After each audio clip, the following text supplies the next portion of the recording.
ዲቪዚቢሊቲ ቴስት ነው የምናየው። ዲቪዚቢሊቲ ቴስት የምንለው አንድ የተሰጠ ቁጥር ዝም ብለን በአይናችን አይተን ለአንድ ይካፈላል፣ ለሁለት ይካፈላል፣ ለሶስት ይካፈላል፣ ለአራት ይካፈላል፣ ለአምስት ይካፈላል፣ ለስድስት ይካፈላል፣ ለሰባት ለስምንት ይካፈላል ወይ የሚለውን የምንለይበት መንገድ ነው ዲቪዚቢሊቲ ቴስት ማለት እሱ ነው። ስለዚህ እሱን ከአንድ እስከ 10 ያሉት እናያለን ማለት ነው። ኤክስክሉዲንግ ሰባትን አይጨምርም፣ ምክንያቱም የሰባት ትንሽ ኮምፕሌክስ ስለሚሆን አት ሃይ ስኩል ሌቭል ላይ አይሰጥም፣ በዩኒቨርሲቲ ደረጃ ነው የሚሰጠው ማለት ነው። ስለዚህ ምን እናደርጋለን? መጀመሪያ ዜሮን ብንወስድ አሁን ለምሳሌ የሆነ ቁጥር ቢሰጣችሁ 2730 ይሄ ቁጥር ተሰጧችኋል እንበል።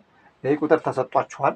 ስለዚህ ይሄ ቁጥር ለዜሮ ይካፈላል ወይ ብለን ቼክ ማድረግ እንችላለን ማለት ነው። አሁን ማንኛውም ቁጥር ለዜሮ ስናካፍለው አንዲፋይንድ ነው የሚሆነው። አንዲፋይንድ ለቁጥር እንጂ ለዜሮ መካፈል አይችልም ማንኛውም ቁጥር ማለት ነው። ስለዚህ ይሄ አንዲፋይንድ ነው፣ አንዲፋይንድ ይሆናል ማለት ነው። እንደዚህ የማትስ ህግ አይፈቅድም። ማንኛውም ቁጥር ለዜሮ ማካፈል አንችልም ማለት ነው። ስለዚህ አንዲፋይንድ ይሆናል። እሺ ለአንድ ይካፈላል ወይ? አዎ ማንኛውም ቁጥር ለአንድ መካፈል ይችላል። ስለዚህ 2730 ለአንድ መካፈል ይችላል። ስንት ይደርሳችኋል?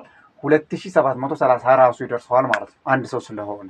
እሺ ለሁለት ይካፈላል ወይ የሚለውን ለሁለት ይካፈላል ወይ ስንል ይችኛዋ ማለት ነው ፋይናል ልጅቷ ዜሮ ነች አይደል?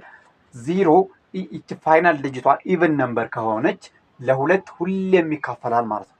ኢቨን ነምበር የምንለው ሙሉ ቁጥር ከሆነ ማለት ነው። ለምሳሌ 0 2 4 6 8 ዜሮን ጨምሮ ማለት ነው። እንደዚህ ከሆነ ይቺ የመጨረሻዋን ዲጂት ብቻ ነው የምናየው። የመጨረሻዋ ዲጂት ብቻ ኢቨን ነምበር ከሆነች ለሁለት ይካፈላል ማለት ነው። እሺ ለሶስት ይካፈላል ወይ የሚለውን ቼክ ለማድረግ ምን እናደርጋለን? እንደምራቸዋለን። እነዚህ ያሉትን ስንደምራቸው ስንት ይሆናል? 2 ሲደመር 7 ሲደመር 3 ሲደመር 0። ስለዚህ ስንት ይሆናል? ይሄ 9 ይሆናል። 9 ሲደመር 3 12 ድምራቸው ማለት ነው። ድምራቸው 12 ሆነ። ስለዚህ ይሄ ድምሩ ለሶስት ከተካፈለ ይሄ ቁጥርም ለሶስት ይካፈላል ማለት ነው። ካልተካፈለ ግን ለሶስት ይሄ ለሶስት ማይካፈል ከሆነ ይሄም ለሶስት አይካፈልም። ይሄ ለሶስት ከተካፈለ ይሄኛው ቁጥርም ለሶስት ይካፈላል ማለት ነው። ስለዚህ 12 ለሶስት ይካፈላል አራት ስለሚደርሳቸው። ስለዚህ ይሄኛው 2730 ለሶስት ይካፈላል ብለን እናልፋለን ማለት ነው። እሺ ለአራትስ የሚለውን እናያለን። ለአራትስ የሚለውን ስናይ ለአራት ይካፈላል ወይስ አይካፈልም ለማለት ይችኛዋን ዘላስቱ ዲጂት የመጨረሻ ሁለት ዲጂቷን እንወስዳለን ማለት ነው። የመጨረሻ ሁለቱ ዲጂት ለአራት ከተካፈለ ይሄ ሙሉ ቁጥሩ ለአራት ይካፈላል ማለት ነው።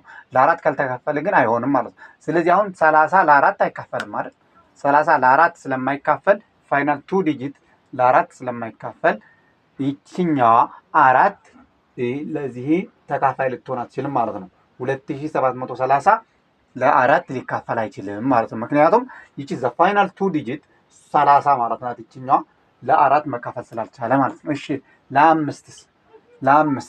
ለአምስት መካፈል ይችላል ሚለውን ስናይ ለአምስት የሚካፈል ማንኛውም ቁጥር ይችኛዋ የመጨረሻ ዲጂቷ 0 ወይም 5 ከሆነች ይቺ የመጨረሻዋ ዲጂቷ 0 ወይም 5 ከሆነች ለአምስት ይካፈላል ያ ቁጥር ማለት ነው። ስለዚህ ይሄ 2730 የመጨረሻው ዲጂት 0 ስለሆነች ለአምስት ይካፈላል ማለት ነው።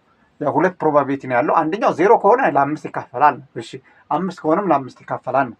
ስለዚህ እዚህ ላይ አሁን መጨረሻ ዲጂት 0 ስለሆነች ለአምስት ይካፈላል ብለን እናልፋለን ማለት ነው። ለስድስት ይካፈላል ወይ የሚለውን ቼክ ለማድረግ አንደኛ ለሁለት መካፈል አለበት።